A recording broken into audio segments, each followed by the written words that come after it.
The 805 Focus is brought to you in part by Nonprofit Connect. Nonprofit Connect provides superior leadership tools and resources so nonprofit leaders and board members can make valuable decisions to move their organization forward to a sustainable and vibrant future. More information on services online at nonprofitconnect.org.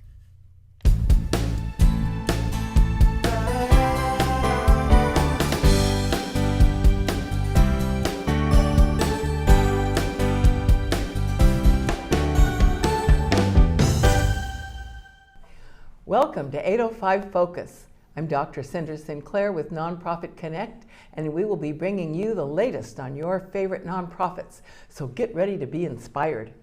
Our special guest today is Ismael Ulloa, and Ismael is with the Carpinteria Children's Project. Thank you, Ismael. Thank you for having me, Cynder. I'm so glad you're here. Thank you, it's an honor.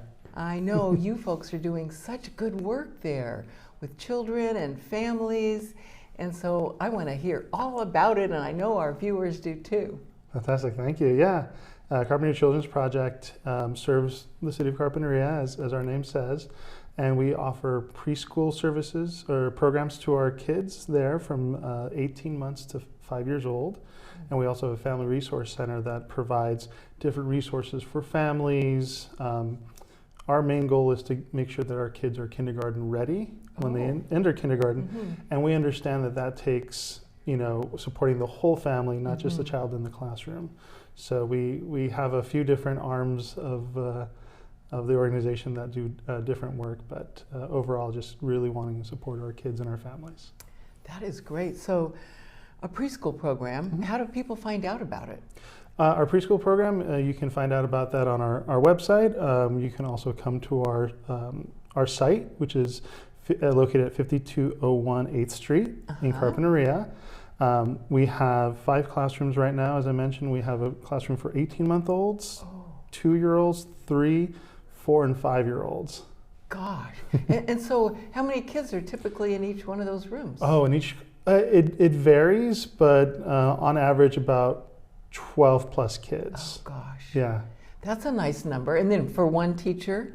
We have 2 teachers in each classroom. So we have a master teacher and then we have like a teacher's aide, yeah. Do you have a hard time finding teachers? We do. I mean, I think it's kind of a thing with early childhood right now, is just finding preschool teachers, but we've had a dedicated group of teachers that have been with us since the beginning, and we've just added on, I believe, 3 new staff in the last year to help support our early childhood programs. That's good. Yeah. So they come every day, well, Monday through Friday. Yeah, most of them will come Monday through Friday. Some of them have a different schedule. We offer half-day programs and full-day programs, and currently we have about between 75 and 80 students on campus. Gosh, yeah. That is just, and I've seen your site before. It's really nice, oh, very sort of warm and welcoming. Thank you. Yes, it's the former site of the main school in Carpinteria, which was the 3rd elementary school in Carpinteria. And back in 2009, the school district decided they want to do more around kindergarten readiness. Oh. And we stay on the site, but we spun off we used to be part of the district. Now we're our own nonprofit as of 2016. So. Okay, since 2016. Wow, that is great. So I would imagine, since you're your own nonprofit now, you welcome financial donations, among other things. Absolutely, and we're always looking for donations, whether it's monetary. We have our own community pantry and closet, so we're always looking for food donations, clothing donations for all ages, and then we support a lot of parents, new parents, expecting parents. Oh, so that's great. Yeah, any diapers, formula, kids' clothes, blankets, things like that, we will take them gladly. Boy, Carpinteria is pretty lucky to have you guys. Thank you. Yeah, so a family can come there and get any number of things, clothing and food, and care for their kids, and gosh. So, all right, so now let's talk about the resource. Did you say family resources? Family Resource Center. Okay. So in there we do a variety of different things. Right now, one of our big things is our parenting classes. So we have a literacy class, and then we have a nurturing parent class that we teach. We also do intensive case management. So we'll go to parents' houses and we'll meet with them and we'll work with them one-on-one. We also offer, we help people sign up for Medi-Cal and CalFresh for those who are eligible, and just overall, just, you know, help and assistance in general. And then the other fun one that we love is we have a grandparents group that in Carpinteria, they come in and we usually have somebody facilitate, but it's more like a social hour. They have coffee, they have some sort of sweetbread, and get to hang out. Yeah. That is wonderful. Yeah. Gosh, so the families are so well taken care of. I love the idea that you have parenting classes. What do they say? Parenting is the only thing that doesn't come with a owner's manual or something, or operation manual? Exactly. Yeah, so the parenting classes, we really try to come from an evidence-based platform, use evidence-based curriculum to be able to support the families. And it's not, you know, we try to be very supportive in the way that we teach it and the way that the curriculum is laid out. It's not like, oh, you're doing this wrong. It's like, hey, here are some things to make it a better experience for both of you. Yeah. That is great. So how many parents typically participate in your classes? It depends. We keep it relatively small, so it can be anywhere. I think the smallest we've had in the last year was probably about 7, and we've had as many as, I believe, 11 parents come in. And the fun thing is, now that we're kind of getting out of the pandemic, people are getting more comfortable, but we're also seeing not just the moms come, we're seeing the dads, so we're seeing couples show up. Oh, yeah. That is wonderful. Yeah, no, it's great, and because one of our first classes after the pandemic, it was all moms, and the dads showed up at the celebration and they got really into it, and so now the word is spreading. Oh, good. So for a parent to come there, do they have to have a child in the preschool program, or can any parent come? Oh no, for our Family Resource Center, it's open to the entire community. They can give me a call or call our general line and be able to get connected for an appointment. They can work with any of our FRC staff. We're open to supporting, and we're doing a lot more work around adverse childhood experiences. Oh, so that's good. Yeah, so we're trying to support. So we're working with the local clinics, a lot of our our mental health providers in the area to get them referred, to get them seen, but also we're doing a bunch of fun things like family strengthening field trips. So we're able to pay for lunch, transportation, and take them to the Moxie Museum, the Ventura Aquatic Center, golf and stuff. So we're very lucky in the support that we get fiscally from our funders, our foundations, want to support this work, and again, the evidence is there that say that being able to create these times to spend together really help. That sounds so great, and really a wonderful opportunity for a donor and or a foundation to make a difference in the lives of people at the very beginning. That's going to have a ripple effect over the years. Absolutely. Kindergarten readiness is one of the indicators for literacy and success later on in school, along with reading levels at the 3rd grade. So we're trying to at least cover that kindergarten readiness section. Yeah, that's a great, so important goal, kindergarten readiness. And along with that, we're doing our dual language immersion program throughout the school. So it's a DLI school. We piloted last year, and it was a huge success. Our parents love it. Our kids are learning English and Spanish at the exact same time. Oh, man. And the local elementary schools, Catalina and Liso, have DLI programs as well, so they can, if they get admitted, they can just transition into that and just continue with their dual language immersion. That is wonderful. Yeah. So how does that work? They come in, and how does the teacher know when to speak which language? And well, there's training that I have not taken, so I'm not going to pretend I did.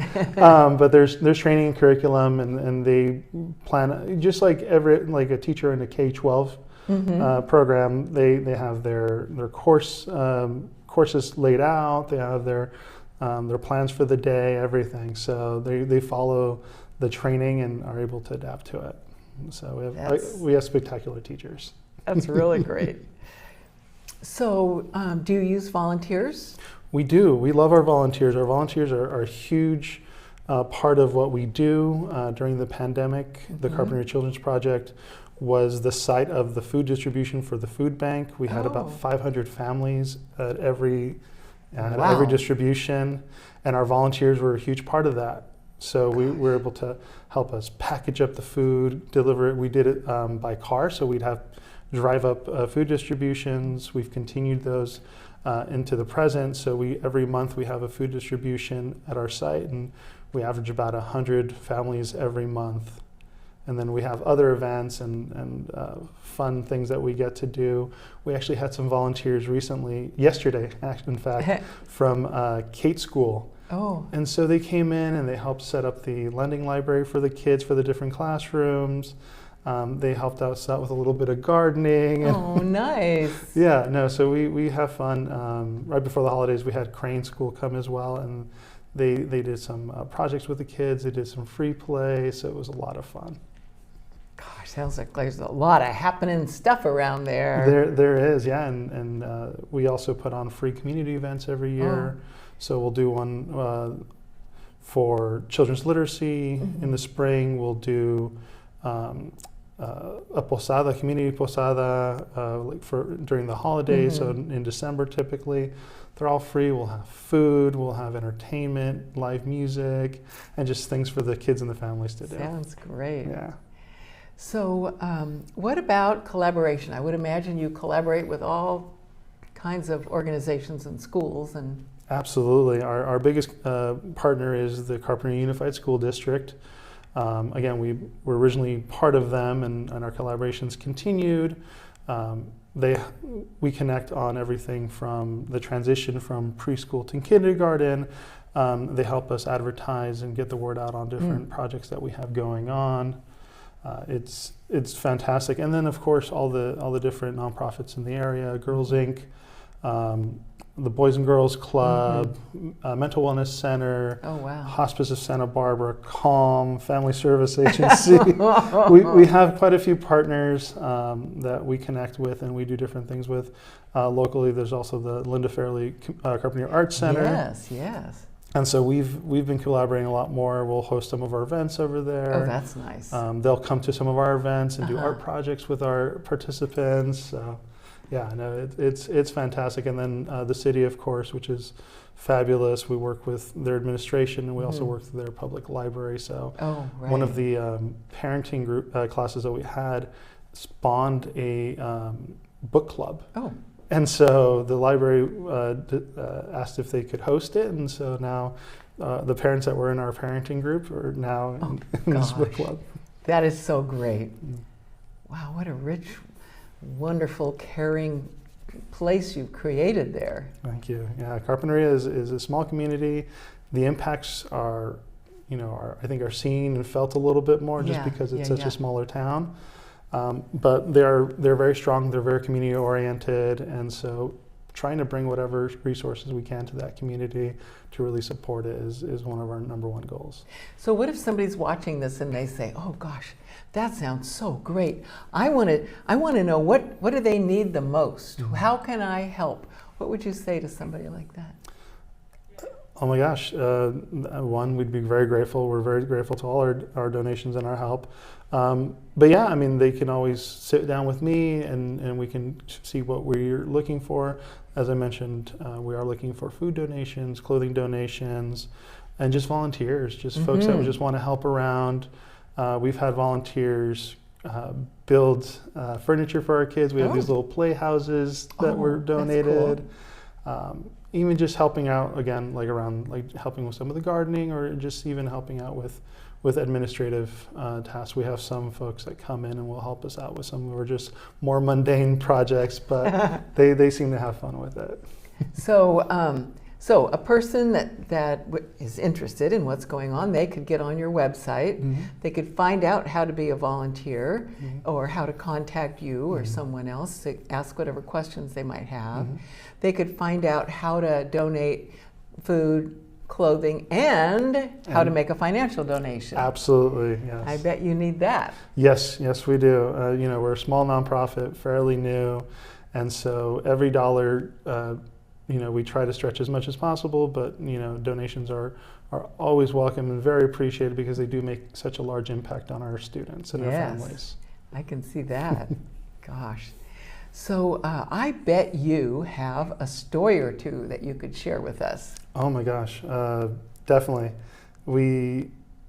So we can talk about some of what's been going on with the pandemic and just kind of housing issues, but we've been able to support. We recently had a family when I started working there about 1.5 years ago that was facing homelessness. Oh golly. Yeah. A family. A family, unfortunately. Oh, it was a family of 3, basically sleeping in their car. And with support from the Family Resource Center at CCP, but also community members, we were able to get them hotel stay. We were able to get them, find them a place to live, and be able to help with like rental assistance. And so they're thriving now, and we keep in touch with them just to see if there's anything else we can do. So that's one of our nice successes. That is great. And so are they actually living in Carpinteria now? They had to locate outside of the area, unfortunately, okay. but we were able to get them somewhere where they're more stable. Sure. Kids can continue to go to school.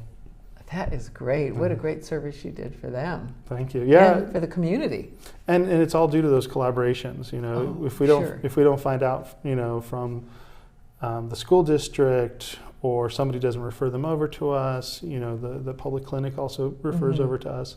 If we don't have those partnerships, then it's harder to connect with these folks. Even though Carp is a very small town, there's some things that are still kind of unknown. So just to be able to connect to those folks is great. So, and I would imagine, you mentioned health clinic, I would imagine if you see a child or a family member and you think, I wonder if they've been to see the doctor, you could, because of that collaboration, you could put that together. Oh, absolutely, yeah. We work with the local pediatrician in Carpinteria, and so we're able to refer over.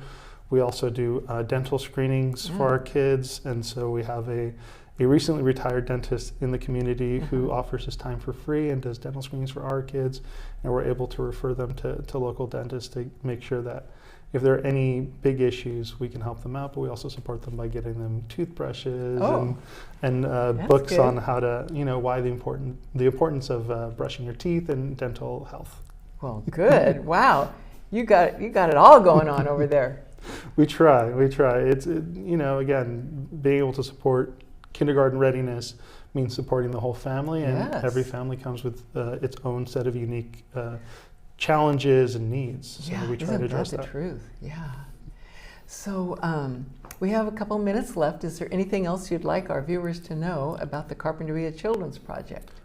Absolutely. Again, just because we're situated in Carpinteria and we do support the Carpinteria community doesn't mean we can't support folks outside of that as well. So we have some families that live in Ventura County, come up to Santa Barbara to work, and somehow find out about us, and we're able to support them as well and just get them connected.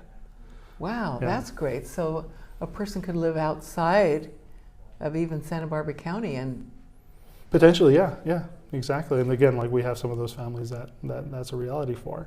So the parenting class, does it happen, how many times a week does that happen? So the parenting class we try to make that happen weekly, and so depending on the curriculum for that particular class, it can be a 6 or a 10-week course. Oh, okay. Yeah. So someone like from Ventura County or somewhere else could come and participate in that parenting class as well? Yeah, if they're interested, it's something they want to do, and they can connect with us, and we can sign them up, absolutely. Great. Wonderful. Well, thank you so much for being with us and telling us your inspiring story, and also for all the great work you're doing in the community. Thank you, Cynder, and thank you for giving us a chance to let the community know what we're doing. Yes. And thank you for joining us on 805 Focus, and we'll see you next time.